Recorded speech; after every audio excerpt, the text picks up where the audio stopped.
সুপ্রিয় নবম দশম শ্রেণীর শিক্ষার্থীবৃন্দ, আশা করি তোমরা ভালো আছো। তোমাদের গণিতের আজকে অনুশীলনী একের আমি কিছু সমস্যা নিয়ে কথা বলবো। এখানে কিন্তু তোমাদের অনুশীলনী একে যেটি আছে, প্রথমে এক থেকে তোমার 8 পর্যন্ত এখানে কিন্তু এমসিকিউ রয়েছে, ঠিক আছে, বহু নির্বাচনী প্রশ্ন রয়েছে। তো আমি এরপরে 9 নম্বর আছে অমূলক সংখ্যা প্রমাণ করো, 10 নম্বর হচ্ছে অমূলক সংখ্যা গঠন করো, 11 নম্বর হচ্ছে প্রমাণ করো যে কোনো বিজোড়। এগুলো সম্পর্কে আমি যেটা কথা বলবো সেটা হচ্ছে 12 নম্বর থেকে, কারণ ওইগুলো আমি পরে কথা বলবো। আমি যখন 12 নম্বর থেকে নিই, আমি অঙ্ক সবগুলা শেষ করে ফেলবো, তারপর আমি ওইখান থেকে আবার উপরের দিকে কথা বলবো, কারণ তোমাদের সুবিধার জন্য। তো এখানে 12 নম্বর যে প্রশ্নটি আছে, একটু আমি জুম করে দেখাচ্ছি। 12 নম্বর যে প্রশ্নটি আছে সেটি হচ্ছে আবৃত দশমিক ভগ্নাংশে প্রকাশ করো। গত ভিডিওটা কিন্তু আমরা করেছিলাম যে আবৃত সম্পর্কে আমি একটু কথা বলেছিলাম, আর বাস্তব সংখ্যা সম্পর্কে কথা বলেছি। যদি সেটা তোমরা মিস করে থাকো, এই মুহূর্তে ডান পাশে উপর একটা লিঙ্ক আছে, দেখো, সেখানে ক্লিক করলে তোমরা এটা দেখে নিতে পারবে।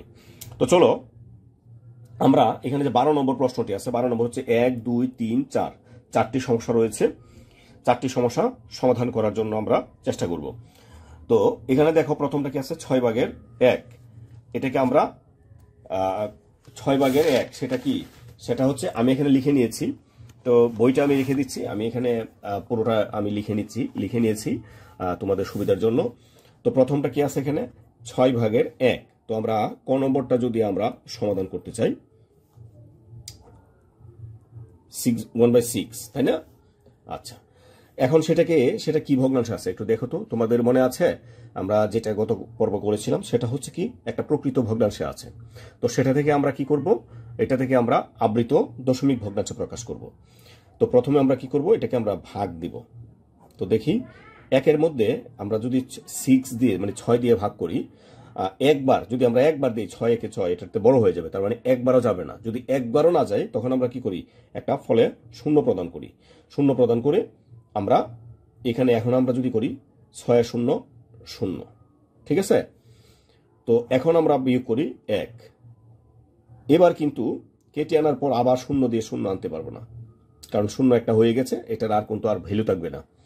এখন আমরা কি করি, এটা কিন্তু একটা মানে শূন্য দিলেও যেহেতু হচ্ছে না, তাহলে এটা অংশ নিতে হবে। অংশ নেওয়ার জন্য একটা দশমিক দিতে হবে। এখন কিন্তু এটা দশমাংশ হয়ে গেছে।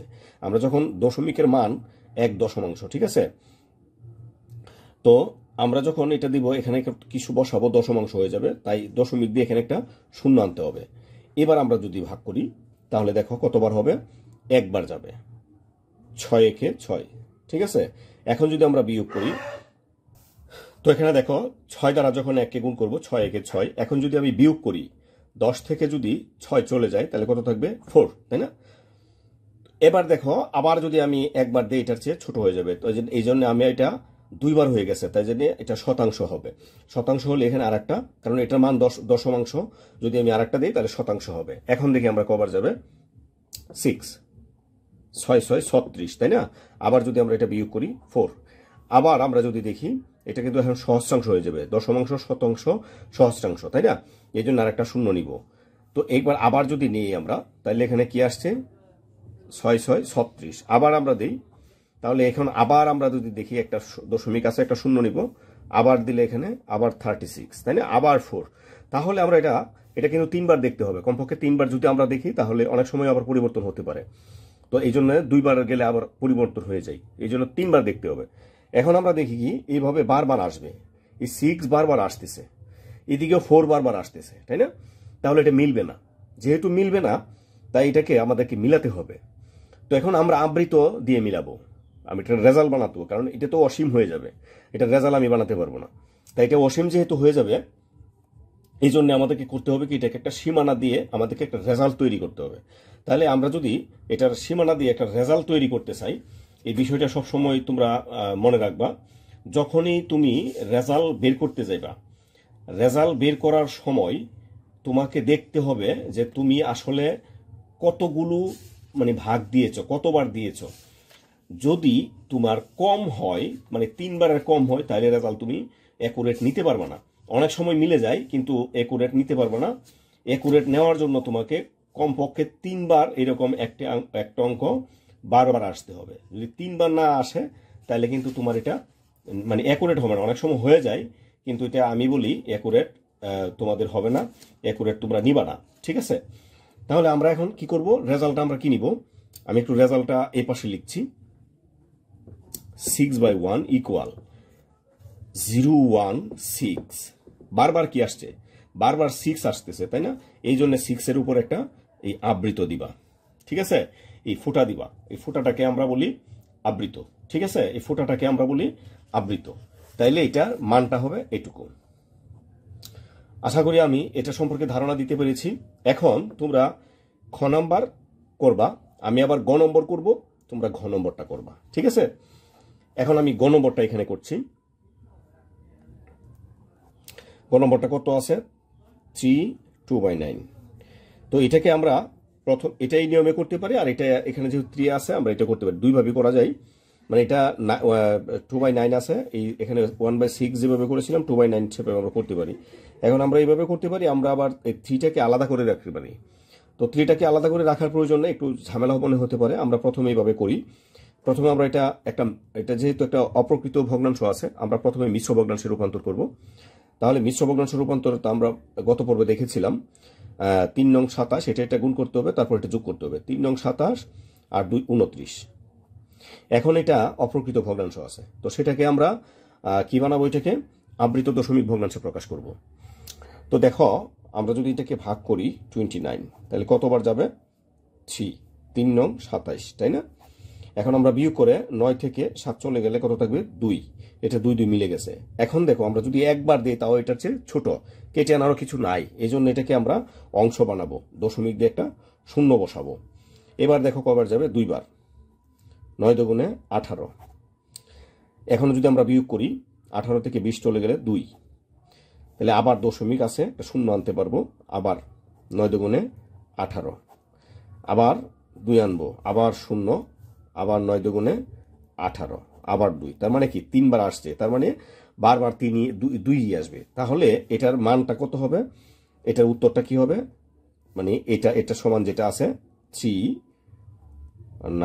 2/9 ইকুয়াল কত হবে, 3.2। 2 বারবার আসতেছে, এই জন্য 2 এর উপর আমরা আবৃত দিয়ে দিলাম। তো আমরা মোটামুটি 12 নম্বর যে প্রশ্নটি ছিল, 12 নম্বর প্রশ্নটা আমরা এইভাবে সমাধান করলাম। এখন আমরা সমাধান করব হচ্ছে 13 নম্বর প্রশ্নটা। 13 নম্বর প্রশ্নটা তোমাদের বইয়ে এরকম আছে, উল্টোটা। আমরা যেটা আগে আবৃত বানিয়েছিলাম দশমিক থেকে, এখন আবৃত থেকে দশমিকে বানাবো। তো এখানে 5টা সমস্যা রয়েছে, আমি 5টা সমস্যার সমাধান করব না, আমি একটু কম সমস্যার সমাধান করব। আমি 2টা করব, বাকিটা তোমরা 2টা করে নিবা। তো আমি প্রথমে যেটা করব সেটা হচ্ছে খ নাম্বার। তো খ নম্বর আমি যদি লিখি, এখানে খ নম্বর কি আছে, 0.3, 2টার উপর আবৃত আছে। তো সেটাকে আমরা সাধারণ ভগ্নাংশে প্রকাশ করব। তো সাধারণ ভগ্নাংশে আমরা যদি প্রকাশ করতে যাই, এই নিয়মটা যেটা, তোমরা যদি নিয়মটা মনে রাখতে পারো, এই আমরা কিন্তু এই যে এগুলো আছে, এগুলো দিয়ে কিন্তু আমরা গুণ ভাগও হবে। হ্যাঁ, এইরকম, ঠিক আছে, আবৃত দশমিক ভগ্নাংশের গুণ ভাগ হবে। তো এই গুণ ভাগগুলা তোমাদেরকে মনে রাখতে হবে। তো এই গুণ ভাগের ক্ষেত্রে আমি বলে দিচ্ছি, যেটা মনে রাখবা, যে এখানে তোমাদের এখানে আবৃত দেখবা কয়টার উপর আছে, আর আবৃত ছাড়া কয়টা আছে। এই বিষয়টা একটু মানে খুব মনোযোগ দিয়ে বুঝতে হবে তোমাদেরকে, যে আবৃত কয়টা আছে আর আবৃত ছাড়া কয়টা আছে। তো আবৃত আমরা এখানে একটা দেই, আবৃত যতগুলো আবৃত থাকবে তো আর জন্য ততটা 9 আমাদের হর বানাতে হবে। এখানে আবৃত কয়টার উপর আছে, 2টার উপর, 2টা 9 আমি দিলাম। ঠিক আছে, দশমিকের পর কিন্তু, দশমিকের আগে না, দশমিকের ডান পাশে কয়টার উপর আবৃত আছে সেটা দেখবা, আর দশমিকের এই পরে ডান পাশে কয়টা অনাবৃত আছে সেটা দেখতে হবে। অনাবৃত মানে আবৃত ছাড়া। তো এখানে আবৃত আছে কয়টা, 2টা, এই জন্য আমি 2 দিলাম, 2টা 9 দিলাম। তারপর এখানে যেটা আছে হোলটা লিখবা, হোলটা মানে পুরাটা যেভাবে আছে সেভাবে। এখানে কি আছে 035, আমি 035 লিখি, 035। এটা কিন্তু আমি নিয়মটা বলছি, এখানে যদি 1 থাকতো 1 লিখলাম, মানে 500 থাকলে 500 লিখতাম। কিন্তু তুমি এইটা করবা না, 0 লিখবা না, কারণ 0-র বাম পাশে বসলে কোনো ভ্যালু নাই, এই জন্য 0টা লিখবা না, শুধু 35 লিখলেই চলবা। আচ্ছা, তারপর এটা 0টা লিখছি কেন, এটা একটা কাজ আছে এই জন্যে। আচ্ছা, তো এখানে দেখো এরপরের নিয়মটা কি, মাইনাস দিবা। মাইনাস দেওয়ার পর মানে অনাবৃত ছাড়া অনাবৃত এবং পূর্ণ সংখ্যা যা আছে পুরাটাই মাইনাস করবো। এখানে দেখো দশমিকের আগে কত আছে, 0, আর কিন্তু এখানে অনাবৃত নাই, তার মানে আমি 0টাকে মাইনাস করব। তো এরপরে 99, এটা থেকে যদি আমরা এটা মাইনাস করি, 35 থেকে 0 মাইনাস করলে কত হবে, 35। এবার এটাকে তুমি দেখবা লঘিষ্ঠ আকারে প্রকাশ করতে পারো কিনা। যদি লঘিষ্ঠ আকারে প্রকাশ করতে পারো তাহলে ভালো, আর যদি না পারো তাহলে এটাই হচ্ছে তোমাদের মানে সাধারণ ভগ্নাংশ যেটা সেটা। যদি এটা প্রকৃত হয়, যদি অপ্রকৃত হয় তখন এটাকে আবার ভাগ করার চেষ্টা করবা, মিশ্র বানানোর চেষ্টা করবা, ঠিক আছে। আচ্ছা, আমার মনে হয় এটা একটু তোমাদের ইয়ে হয়ে গেছে। আমি আরেকটা করি, তোমাদের গ নম্বরটা করি। গ নম্বর কি আছে, 0.13 পৌনগুণিক, তাই না? এটা পৌনগুণিকও বলি আবৃত ছাড়া হইলে। আচ্ছা, এবার আমরা দেখি এখানে আবৃত কয়টা আছে। আবৃত একটা 9 দিলাম। অনাবৃত কয়টা আছে দশমিকের পরে, অনাবৃত দশমিকের পরে একটা আছে, এই একটা 0 দিলাম, ঠিক আছে। অনাবৃত দশমিকের পর একটা দেখবা, অনাবৃত হচ্ছে একটা, এই জন্য একটা অঙ্কর জন্য একটা 0 দিলাম।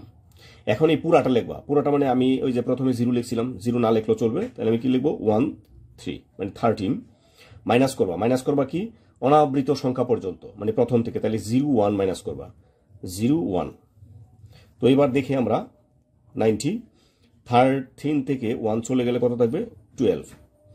এবার দেখো আমরা যদি এটাকে মানে লঘিষ্ঠ আকারে প্রকাশ করতে চাই তাহলে আমরা 6 দ্বারা ভাগ করতে পারবো, 215, তাহলে 2/15। এটা হচ্ছে কি আবৃত মানে সাধারণ ভগ্নাংশ। তো আমি এখানে ঘ নম্বরটা করে দেখাচ্ছি, আর উ নম্বরটা তোমরা করবা। 3.78 আবৃত। তো এবার দেখো এখানে আবৃত কয়টা আছে, একটা 9। অনাবৃত কয়টা আছে দশমিকের পর, একটা 0। তারপর পুরাটাকে লিখবা 378। এখন প্রথম থেকে এই যে অনাবৃত পর্যন্ত লিখবা, তাহলে 37, ঠিক আছে। এখন 90। এখন আমরা মাইনাস করি, 8 থেকে 7 চলে গেলে 1, 7 থেকে 3 চলে গেলে 4, 3 আর 3, ঠিক আছে। এখন তুমি বিষয়টা যেটা দেখো সেটা হচ্ছে এটা কিন্তু অপ্রকৃত আছে, সেটাকে ভাগ করে দাও, প্রকৃত মানে মিশ্র বানায় ফেলো। তাহলে এটা কতবার যাবে, 4বার গেলে বেশি হয়ে যায়, 3বার, 3 নং 27 আর 0। এখন 1, 7। তো এখন আর কিন্তু আমাদের ভাগ করা সম্ভব হচ্ছে না, তাহলে 71। তো এটাই ছিল আমাদের সাধারণ ভগ্নাংশের প্রকাশের নিয়মাবলী। তো আমরা আজকে 2টা জিনিস শিখলাম, আবৃত কিভাবে বানাতে হয়, আবৃত থেকে আবার সাধারণ ভগ্নাংশ কিভাবে বানাতে হয়। তাহলে আগামী ভিডিওটা হবে এরপরের কোনো অনুশীলন মানে সমস্যা নিয়ে। সে পর্যন্ত সবার সুস্থতা কামনা করছি।